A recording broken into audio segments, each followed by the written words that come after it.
Here we go.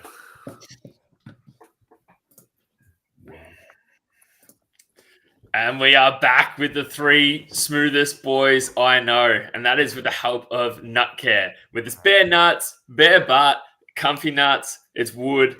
The combination of them all has got us being as smooth as possible. What's that noise in the background? We have a special guest watching live, and he said, I'm not going to do anything to fuck you up, and he's already done it. Oh, beautiful.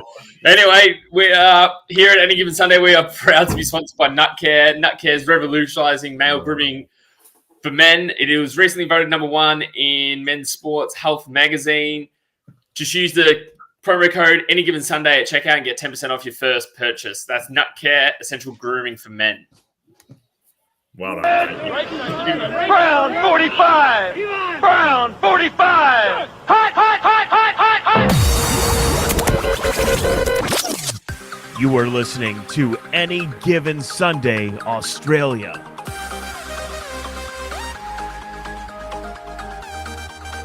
Yes, hello and welcome to the Any Given Sunday Australia podcast, the number one podcast in at least 3 households, 1 studio, the Gridiron Australia head office, all the other places that we are number 1, which is many nowadays, I want to start off just off the top. You boys, I really have to give a shout out to you boys and appreciate you boys. I was away. I took some leave the other day. First episode, I believe, I've missed. We lost someone pretty special to us in our family, and you boys stood up and did it. I really appreciate it, although it was very scratchy from the start, but you got through. I hope you have a bit more of appreciation of what I have to do behind the scenes now, Danny. It's a lot. It's a lot. And, I'm sure. I can't believe you called it scratchy. We did all right. You did great, but it was very much appreciated. So shout out to you boys early on. It's it was. We have more noises. Who's that one? Jeez, we've started well. It's talking of scratchy. You thought we started scratchy last week? Technical difficulties for ages, so we're due. Joining us as always is the ever reliable TC24 down in his basement, wherever that may be, at Tim Cardy, AGSAU. How are you, mate? Yeah, going good, mate. Going very well. Great to have you back. Obviously, big love out to you and all the family. Good to see you back in the lab. And talk some shit about some football. Talk all of the dribble. It's my happy place in here. So that's it, mate. That's it. Happy to talk all the dribble, as well as our junior boy turned senior boy at Danny Webb, AGSAU. How are you, mate? I tell you what I'm not good at, though, is tipping. Dude. Great week of football. It was fantastic. I don't get it. Josh Slattery he's leading the tipping comp. And I messaged him this week being like, because he's not at work at the moment. I messaged him this week. I'm like, how you doing? I'm thinking I'm good. I was like, what? I had a little note just to write and say that it was a huge week. Tight end on the Sunday. And a week where National Tight End Day, that's it. Well said. It was also a week that was terrible for punters alike because I tipped 3, so I'm definitely in the same camp as you, Danny. I'm not as bad as you. I'm just pretty bad. Yeah, no, same. I tip 4, and I don't know why it's literally in our name. Any given Sunday, any team can win. But dude, yeah, it was a rough week out there, and rough week personally, fantasy wise as well. So yeah, yes. But I actually, I don't know. I quite like it that any team, seemingly most teams. I think there's still a few down the bottom that won't. Most teams can knock off any team on their day, which is huge. We said most teams down the bottom. Down the bottom, the Patriots managed to knock off the Bills, which is... I thought you were going to bring up the Packers then, but I'm glad you didn't. No, we will... There's probably a bigger gap between the Bills and the Patriots. Yeah, you're right. No, we will be talking about that game, so let's not go too early. Like you said, there's a few games, a few upsets. But a great round, really, a great round. Couple of things we should mention. Our DAZN Game Pass link still live. Make sure you get on there. Although I was away and not doing too much, I was still able to get on there and watch 4 games at once, which is huge. Red Zone, I actually had it on. I did go into work and I had it on for the boys at work. They loved it. So make sure you get on the DAZN Game Pass, which is on our link tree, as well as everything else, which is link tree. Is that right, Danny? Yeah, on the link tree, on the Twitter, on the Instagram. The other thing is our merch store, which is on there.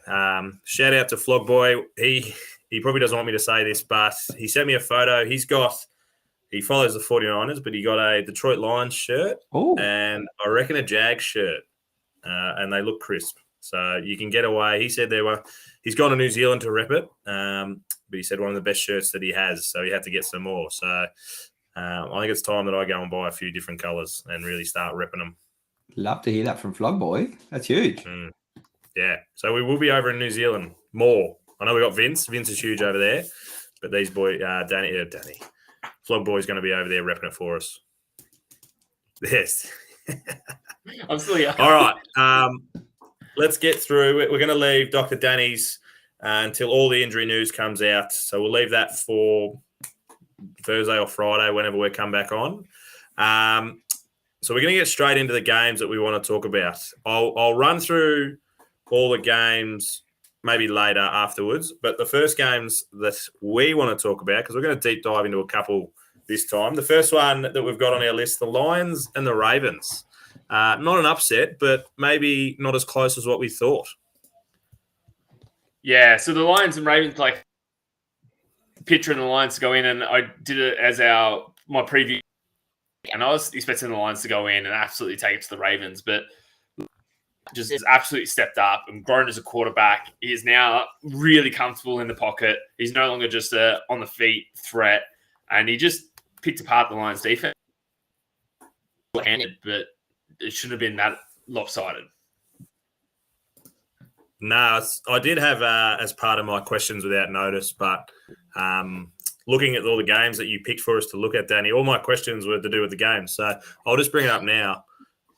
We said we were sleeping on the Cleveland Browns last week. Is Lamar Jackson just kind of sitting in the background doing what he needs to do and really showing that he was worth, that time that he sat out and, really proving that was worth it for him? Absolutely. So for him he was only sitting out so he could get that contract, and it's like he is deserving of it. Like I said, he's becoming that better passer. He was completely in control the whole game. Never looked phased. 8-6 against a 5-1 Lions team. And a 5-1 Lions team has been competitive as well. They haven't just been playing weak sides, actually been competitive the whole time. If you go out there the way he was, I know they're playing at home, which makes a massive difference, but just in control the whole time. Yeah, absolutely. And like you said, I think he's really showing out to be that pocket passer that he has been saying for so long that he is. So maybe the fact that I know he got a new offensive coordinator this year. So working into that and actually bringing a game plan that he can do. It's going to be me and you, Danny, discussing this because I can see Cardi really working hard behind the scenes. Sorry, mate. I just, trying to keep up with the chat. I'm trying to keep one ear with you boys, one eye on the chat. It's tough out here, but we're going all right. You work hard behind the scenes, mate. Well, while you're here with us, were you surprised by Lamar and the Ravens absolutely tearing through the Lions? I suppose it's more just expected more from the Lions offense. I think they were shut out for 3 quarters, like Danny mentioned earlier. Kind of, we know what to expect from the Ravens when they're going, and we know what they can do and what sort of their offense can look like. And like Danny said, Lamar was elite, looked really good, got himself a rushing touchdown. I think it might have been the first touchdown of the day. Just waltzed it in, had the ball over the line, just easy as you like. But his throwing game was on. His accuracy was up. I think he had over 350 yards, his second highest total in his career, I'm pretty sure. And Goff just kind of struggled for a bit. He only went 33 from 53 attempts. So probably a bit of the issue there for the Lions. And then the running game, only had a total of 84 yards. So Montgomery hurt at the moment. Definitely hurts their running game. Gibbs was pretty productive, had a touchdown and 68 yards, but definitely having Montgomery out does hurt them quite a bit. But yeah, just expected more from that Lions offense.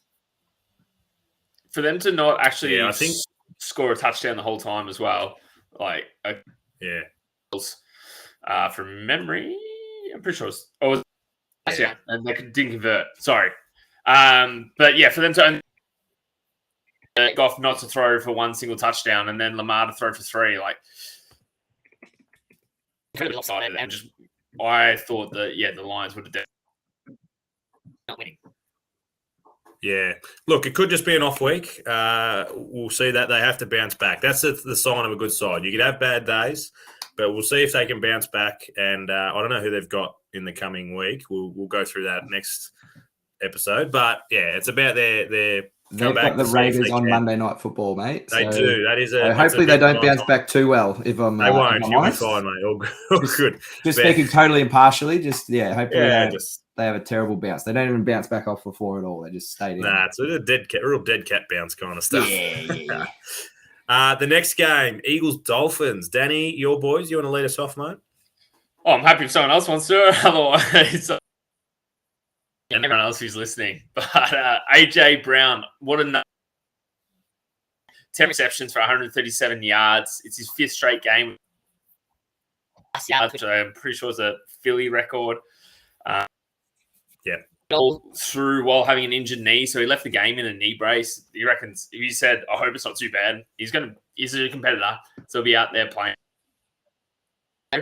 And then came out even hungrier after that. So ended up 279 yards. The Dolphins were trailing 24-7. Tua threw an interception to none other than big play. I don't know how he says it so well. That's tough. Introduces himself as Big Play Slade too. I love it. I noticed that it's huge. It's huge. Yeah. So when it's this is Philly's offense, he's like, I'm Big Play Slade. Then the Eagles in the brotherly shove multiple occasions to actually get them up the field. I don't know if you boys saw it there. Again, this has happened twice now. There's only reason I'm bringing it up. It being offside against the Dolphins, and it also being offside in the neutral zone for Philly. But the hand that they were looking at was actually Kelsey's, and Kelsey's hand's the only one that can actually be in the neutral zone. But they pinged him for a penalty. Yeah, the commentators said that they called that wrong at the time, didn't they? Second time so far this season, so if they could stop doing that, that'd be lovely. But anyway, got it done. The boys got it done anyway, and then Hurts hit AJ Brown for that beautiful yard reception. Tua still played all right. Yeah, 22 for 216 yards. And it was their first head-to-head matchup. So Tua and Hurts both played under who's the Alabama? Alabama. Saban. Yeah, so both played and Bam. And Tua actually replaced Hurts at halftime in the 2017. It was a big thing, I think, for Hurts to come out in this first head-to-head. Take it to him. Second time Dolphins were facing a winning record team, and it's their second loss of the year. So every time the Dolphins have won, they've only won against. And both losses to Danny Boy have been multiple score losses. So it hasn't been just a tight one possession sort of one score game. They've been beaten convincingly both times. So that's kind of the start of the cracks appearing, or the chink in the Miami armor that people are kind of looking at the moment in terms of their record. They did have the chance to make it they tie up the game, but then Philly was able to just take control of the last 5 or 6 minutes and just rush it down, and they end up scoring on the back of it. But they could have, or they took a knee at the very end as well. So I think, it's something we might be talking about later, the strength of the Dolphins going forward. A couple of things that I think Philly's defense was, although your offense scored, I think it was their defense that actually really stood up. The Dolphins had no play over 30 yards, which is enormous considering you've got Hill, and I know Waddle was a bit lame, but you got those two. Yeah, back spasm. The likes of, put him out of the Yeah, game. so the fact that they've got those two and you was able to hold them to under 30 yards in one play was huge. And because that was an offsetting penalty, you actually had no penalties for the game, which seems interesting when you do have the likes of Tyreek Hill, whether I feel like there might be a little jumper pull every now and then, but huge. And The fact that 100%, there was no 100% penalty. was. Like, I'm not going to go put my full Philly hat and say there wasn't. There was that come out, which I know if you slow down pretty much any play in the NFL, you'd be able to find a holding call. It was like clear. There's some blatant ones though. There was 4 real blatant on Philly.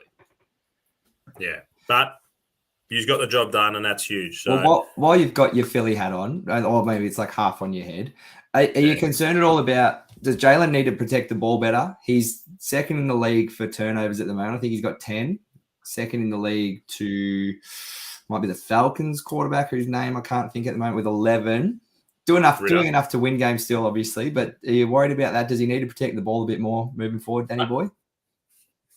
Obviously, he had a stinker the week before where he threw 3 picks, and I think he threw 2 this game as well, and then also lost a fumble. Which, if you look at him to how he was playing last year, opposite players in that retrospect. But the good thing about this game, yes, 100% he needs to protect the ball better. But the good thing about it in this, I reckon, made him be like, nah, I need to switch on a little bit more. It looked like the Philly of old. It looked like Philly, the offense. Anyway, the defense was bang on. The defense is fine. But the offense actually looked like the Philly of old towards the game. So what really needs to happen is Philly need to come out and play like that the whole and try and get back to the dominating team that they can be. Yeah, absolutely. I think we've been saying all year that they've just kind of been just getting over the line. It was still a win, a comprehensive win against what for the moment we say is a pretty good side. Another contender that people are talking about. Absolutely. All right, let's move on before Danny absolutely loses his dramas over this one. Jalen Carter. What a pick. Yes, he's back. I actually remember when he made a huge play, and I thought, yeah, Danny will be happy that he's back on the field with that defensive rookie of the year cash that he's got on him. So, yeah, he did remind me that. 49ers Vikings, today's game. Cardi, you and I had a bit of a chat about this. It's another one that I picked one way and tipped the other. So I'm not sure why I keep doing that. But you said the 49ers were your lock. They did. I did. I had them as my lock. Silly. And Megs reminded me in the chat too that the 49ers just don't win in Minneapolis, apparently. So it's proven right again today. But Kirk Cousins was on. Like, their running game wasn't going. So in the end, he had to throw the ball quite a bit. And he's gone for 378 yards, 35 of 45 attempts. So he had a bit of a game. But that just shows their O-line stepped up. I think he only had like 25% pressures out of 45 attempts or something like that. So the O-line stood up and protected him. And then Brock Purdy, like, Brock was looking okay. He went for 272 yards, but he had interceptions in the middle of the field, and just both at crucial times when it felt like the 49ers were coming. And it was the last one was obviously on that towards the end of the game. They needed to take the ball, drive the ball down the field and score. And he just turned it over at just the most inopportune time. So again, there's going to be more questions about Brock and people saying he's not elite. He's just got the cattle around him. But like, that's got to be the case for any quarterback, you know, that does well. But McCaffrey kept his run going. He scored a touchdown. So I think he's at 15 games in a row now, maybe for scoring a touchdown. I think, is that right? Yeah, 15 or 16. Yeah, 15 or 16 in a row. Kittle was pretty productive. He was their highest or most productive receiver. He had 78 yards, and he also had his first carry for, I don't know how long they said, but he got it was a little 2-yarder for a first down, and they mentioned that it was his first carry for like a long time. I don't know. I don't want to say ever, but definitely his first carry for a long time. That's all I do. Yeah, but so, yeah, that means the 49ers, they're on a 2-game losing streak. They're still an absolute wagon. They've still got one of the best rosters in the league. It's just keeping it healthy. Like, there's Debo didn't play today. McCaffrey's had the issue with the oblique, a few things like that popping up. So just got to stay healthy, the 49ers. Ride the wave. They've got a pretty tough schedule coming up, I'm pretty sure. They've got the Bagels next week. So that obviously a huge hit out. The Bagels coming off a bye. They've got, who have they got? They've got Jacksonville. They got the Birds. They got Seattle twice. This is just in the next sort of 7 weeks. So some teams that are up and about. So this next little 7-week patch will definitely show where the 49ers are truly at. Yeah, they're always going to have tough patch, being the fact that they finished first in their division and made it to the NFC Championship. Just the nature of the beast, every game's going to be a tough game, but you're 100% right. A quick stat that I read, and it's not going to be 100%. I'll guess just like you should have. I can see you reading that message that you're about to. If you had started with $100 on McCaffrey for his first touchdown and rolled it every game that he was going to win it, score a touchdown, you'd be up at about $80,000 at the moment. So I did see that. I love seeing those stats. Obviously, there's no one on it from game one, but no one would if someone was. Danny, do you have anything? How do you even do that? Like, he allows you to roll on each week, like, you know what I mean, like to parlay it on every single week. Anyway, back to this game. I think you'd have to just roll in your wins yourself. Yeah, okay, yeah. But then your odds are going to get less and less. Anyway. Yeah. Digress. Addison filled incredibly in this game. He caught 2 touchdowns, 7 catches for. One of them being his first tug of war with Ward. So, like, they both had to catch the ball both at the same time. Ward took it off him and actually got the interception on Kirk. And then the second tug of war, and ran for a 60-yard touchdown, which was crazy. Like, it was that interviewed afterwards. He's like, I couldn't let him get it twice, but it was such an incredible pull from Ward's hand, which was crazy. And yeah, Carter, you 100% were right. Cousins, that O-line loves to break down, and Cousins gets smashed more than anyone. But the fact that there was zero their improvement and how much they stood up, because the biggest thing is on the other side, San Fran are a team that love to get to the quarterback, and they've got the guys that get to the quarterback, and they got game wreckers. So huge from the Vikings O-line. Getting to you. You're doing a fantastic job. Yeah. Yeah, absolutely. Is that it? Beautiful. Next game, Browns-Colts. The next two we're talking about, I probably, even this game, you see it as a bit of an upset, I think. It's probably, like you said, not as big of a disparity as the Patriots-Bills, which we're about to speak about, but the Browns-Colts, absolute thriller. It was nearly 70 points or more than 70 points and a cracking finish to the game. Danny, did you watch it? Absolute shootout. It was 29-28. To school. I thought it was 39-38, but anyway. Yeah, 39-38. 39-38. Oh, damn. I was looking this was one of the games that I watched at work with the boys. So. Yeah. For this game, it was a shame the way it ended with the. This is not the school. Yeah, with the officiating on that last drive, balls probably didn't need to be there. Like, one of them was the intention. Actually went completely out of field. Like, it wasn't a catchable pass, and they called intentional grounding or whatever it was. Sorry, it was the holding call. It's pass interference. Yeah, interference on a non-catchable ball. So that was a disappointment to get there. But Myles Garrett, what a beast he played. He had 2 strips over the long snapper to block that 60-yard field goal.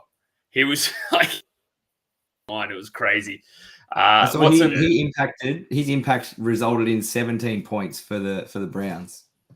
Yeah, so that's which huge is for once again, the Browns defense, the same as what you're saying with Philly, the Browns defense game. Even though the Colts we've been sleeping on them, boys. 38 points on them, it was still their defensive response which allowed them to get back up. Watson left the game in the first quarter and picked to lead them to victory for his second straight fourth quarter comeback in a row. So conversations are going to have to happening whether Walker actually takes over Watson. Minshew, like, I love Minshew, I do, but man, speaking of people who can't protect the ball, costly turnovers, 3 of them resulted in scores for the Browns. He had 2 beautiful shimmies after. He shimmied after both. I was like, if you're gonna have a sell in case you do get 2 touchdowns. He's like, He's doing the dice too much. It's all he's got. Little movie quote they know about.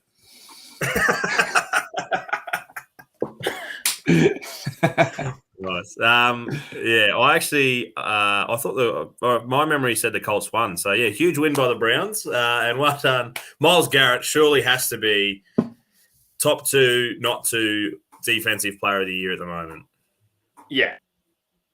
After that performance, he has to be number 1. I don't think it even needs to be a discussion. Even if it was his best game that he's played so far, and he's like, "Nah, it's up there. It's one of the best." I was like, "That was your best game." It was incredible to be able to jump, like you said, to jump the snapper. Like if he touches him at all, it's a penalty. So he'd be 120 plus kegs. To be able to jump over him like that is enormous. So yeah, and I'm pretty sure he's going to talk about. Isn't he like 6? He is and he fuck it. And his biceps are bigger than my brain. So, Patriots Bills, the last one we're going to talk about. This one was a genuine upset. Huge upset. Karts, what were your thoughts? I know, Danny, you've watched it. Karts, did you get to see it? I got to see a bit, and obviously the Pats were leading early, and then let the Bills come on get a bit of a comeback going in that last quarter. I saw a stat. Last 3 games for 3 quarters, the Bills are averaging under 6 points. So it just goes back to we talked about their slow starts, like back to that England game and then last week. So they're on a bit of a roll of slow starts and having to play comeback football. And yeah, it looks good and flashy and it was close in the end. But if you're going to be a genuine contender, you can't be always playing this come from behind sort of football. It's so taxing and like everything has to go right. And as we saw at the end, 12 seconds left, Mac Jones was able to find Big Gesicki in the end zone and they were able to gritty off the field. That was pretty cool. But yeah, massive upset. Like Bill Belichick's 300th win. So he was obviously stuck on 299 for a while. Probably wasn't looking like he was going to get there this season. I don't think he'd ever get it. But massive upset. Hurts, they keep going this way. It's going to hurt their draft pick stocks. But so maybe a few New England fans won't be too happy with that. But yeah, huge upset, but it speaks more about the Bills than it does about the Patriots, I think, and their inability to get it done in these games. Yeah, it was completely the Patriots game because the Bills were down 22-10. And then Allen won for 265 yards and threw an interception on his first play. The first offensive snap for the Bills, threw an interception. It's like in football games, if you're going to start like that. They really struggled on. They scored on 2 of their 4 red zone opportunities. There was that crazy 25-yard pass to Diggs, who shrugged the tackle, and then they on a 4th and 2 not long after, which got him back. The Patriots then went back down on that final drive, and that final drive by the Patriots, I think it was a drive to get down there and to get that score with that. Left. It was that last drive by the Patriots was textbook perfect. The Bills' defense just wasn't really anywhere today, Sunday. Yeah, huge.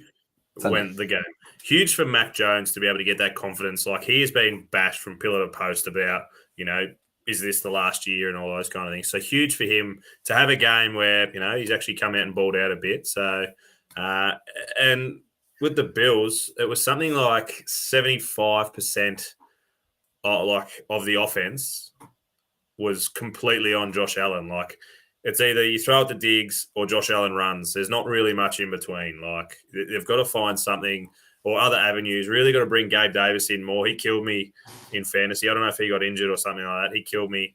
There just doesn't seem. Dawson Knox hasn't been anywhere like he has been. Big Dalton Kincaid back off. I think he was injured maybe for 2 weeks, out for a couple of weeks or one. But he was their receiving leader with 75 yards and 8 targets. So, they are looking at other avenues, yeah. But you're right; they got to share the load a bit. It can't just all be on Diggs and Allen. It's just not enough to get it done.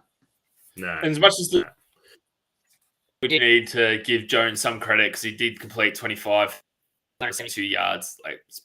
Definitely his best game so far this year. And Yeah. No, absolutely. Big shout out to him. So, all right, the rest of the games, Jags Saints, we spoke about 31-24 to the Jags. My Packers went down to the Broncos 17-19. We're just playing for draft picks now. It's you beauty. 30, we spoke about that one, Bills Pats. Commanders Giants. Giants getting the job done in a kind of a snooze fest, 14-7 over the Commanders. Your Raiders, Carts, 38. Don't feel like you need Sorry? it well. Don't feel like 30 you need to it well. 12. It's okay. Lost to the Bears. Anyway, Falcons got the job done. That was my lock. We actually have to speak about that, Cards. I hope you're ready for those. We will once you've done this. 16-13 over the Bucks. Steelers 24-17 over Rams, which is a huge win for them, but great late comeback. Seahawks getting the job done for Megs, 20-10 over the Cards. Chiefs Chargers, always a classic. Chargers probably not quite up to it with the Chiefs, and they're back to their Chiefs ways with Taylor Swift in the house. Massive day for Travis Kelce as well. Was it 183 yards or something like that and a touchdown? 31-17. And yeah, we're spoken with the rest of them. So the comparison, have you seen the comparison between when Swifty's there and when she's not? Like his performance. Yeah. Like, I did. I saw those stats. It's pretty funny. Pretty much doubled his, it was like his output. But the way they labeled it, it was like with Taylor in attendance, and then when Travis left to his own devices or something. Pretty funny way to do it. Yeah. So off the back of that, our locks of the week. Danny Boy, you had the Bills, unsuccessful. You're on 3. T-Mac, you took the Falcons. Yeah. Yes, so you've moved out in front. You're on 5. Charlie playing catch up, so he had 2. He had the Seahawks, so Miggs will be happy with that. But he also took the 49ers, so he's only come up 1. He's also on 3, and I had the 49ers too. So I am stuck on 3 with Danny and Charlie. You're 2 out in front on 5. So well done, mate. What a great day to be in front of a competition that you don't actually win anything. It's about not coming last. So. It's about the punishment. So well done. Yeah, so grouse. I'm winning, and I don't. It just shows it pays. Don't go the safe option all the time. You mixed it up a little bit, and it paid off. It didn't. All right, that leads us perfectly into. It's time for questions without notice. Wayno's just joined us. You want to come read the question without notice? Before we get there, it was remiss of me to bring up before, and it is this week, uncharacteristically, our questions without notice is brought to you by C2C Rare Threads. Hello, Wayno. Hello. Rare Threads. You've got one of these packs, don't you? I have, yes. Check them out. They're real good supporters of us. They've just opened up their store 1 week down up on the Oregon Sunshine Coast. Any given Sunday online, 10% off their codes. Carts, have you got anything to say about these guys? I've just received a little mystery box this week. I'm actually just repping the jumper, one of the jumpers I got, the old Oakland Raiders, the old vintage number. So happy with that. I also treated myself to a T-shirt as well. So I'll bust that out in a future ep. But shout out to the crew at C2C. They looked after me there. So they actually got in touch and did ask if I had any preferences. So I don't know if that's a bit of special treatment for us or if that's the norm, but we'll put them on blast now. It might be the norm now. you got to put in your preferences. But yeah. Thank you to the crew at C2C. Absolutely. Wayno, can you read that with your no glasses? Perfect.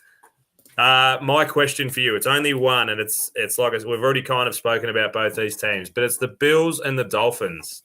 Are they pretenders on the AFC side? Pretenders? Oh. The Dolphins, the fact that they've only, like I said earlier, they've only won record teams is a bit of a red flag at the moment. It'll be interesting to see how they recover after the Eagles. And then the Bills, they just kind of seem not all on the same page rather than being pretenders. Like either the offense is doing well, but they're not. The way they're starting games is incredibly slow, not moving forward throughout. Like because they finished the game, but they didn't start off very well at all. You can't come into the fourth quarter and expect to win. So I don't think the pretenders potentially the Dolphins could be, but only time will tell with the Dolphins. Perfect. Carts, what do you reckon? Pretenders is strong language. I don't like to go that hard this early. We saw teams with far worse records last year make the playoffs after this point in the season. So definitely not pretenders. AFC is a beast, as we know.